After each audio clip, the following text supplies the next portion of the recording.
এই পাটলিখানপুরের মাটিতে আরো কয়েক হাজার মানুষ এই তৃণমূল কংগ্রেসে মমতাদির উন্নয়নকে সাক্ষী রেখে তারা আগামী দিনে পথ চলতে শুরু করবে।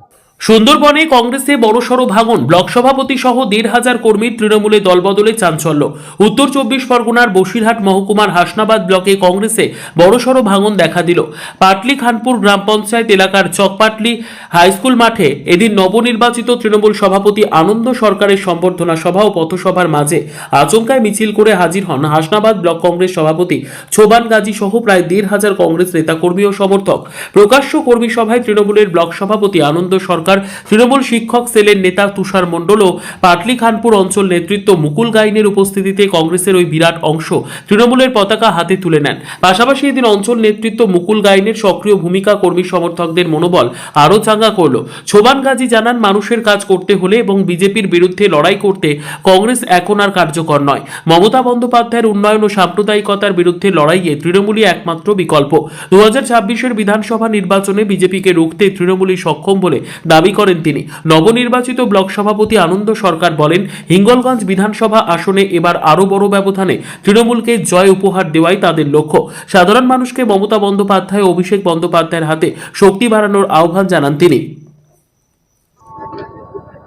দেখুন, আমার তো একটা কর্তব্য আছে, জেলা এবং রাজ্য পার্টির যারা নেতৃত্ব আছেন তাদের সঙ্গে আলাপ আলোচনার মধ্য দিয়ে আমি রামশ্যাম যদু যার নামই করি না কেন, জেলা পার্টি এটা নিয়ে পর্যালোচনা করে এবং রাজ্য নেতৃত্ব পর্যালোচনার মধ্য দিয়ে আগামী দিনে অঞ্চল পার্টির নেতৃত্ব ঠিক হয়।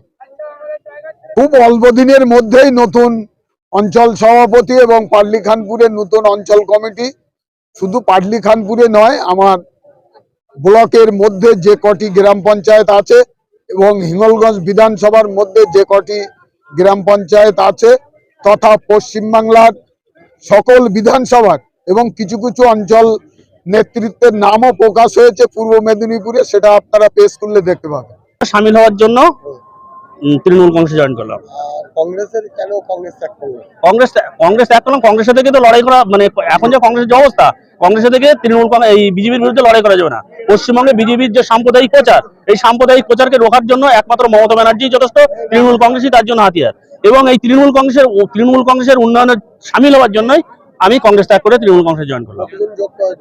আমার সঙ্গে ১,৫০০ কর্মী, মানে আমার এই ব্লক থেকে ১,৫০০ কর্মী আমার সঙ্গে জয়েন করেছে। আগে কি পদে ছিলেন? আগে কংগ্রেসের ব্লক সভাপতি ছিল। কংগ্রেস থেকে লড়াই করা কি কঠিন? কংগ্রেসের থেকে লড়াই, মানে কংগ্রেস তো ক্ষয়িষ্ণু শক্তি, কংগ্রেসের সঙ্গে থেকে তো বিধানসভা নির্বাচনে মমতা এই বিজেপির বিরুদ্ধে লড়াই করা যাবে না। সুতরাং বিজেপির বিরুদ্ধে লড়াই করতে গেলে মমতা ব্যানার্জির হাত শক্ত করতে হবে, তৃণমূল কংগ্রেসে জয়েন করতে হবে এবং সন্ত্রাসবাদীকে নির্মূল করার জন্য এখানে তৃণমূল কংগ্রেস আনন্দদার নেতৃত্বে আমরা লড়াই করার জন্য প্রস্তুত আছি।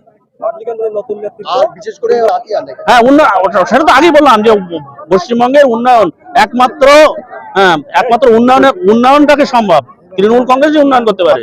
এই উন্নয়নকে সামিল করার জন্যই তৃণমূল কংগ্রেসে জয়েন করি। সোহান গাজী। আপনি কি পদে ছিলেন কংগ্রেসে? ব্লক সভাপতি। সংগঠন দেখবো কে আনন্দ সরকার, তাকে আমরা চিনি নে, আমি টিকিট দেবো পঞ্চায়েতে। বাবা, লড়াইটা আগে যেত, তুমি টিকিট পাবো কিনা সেটা আগে দেখো। মমতা বন্দ্যোপাধ্যায় জিন্দাবাদ, অভিষেক বন্দ্যোপাধ্যায় জিন্দাবাদ, বন্দে মাতরম। আমরা আবার বক্তব্যে ফিরে যাব, আপনারা নিজ নিজ আসনে বসে পড়ুন। আমাদের এই কর্মী সভা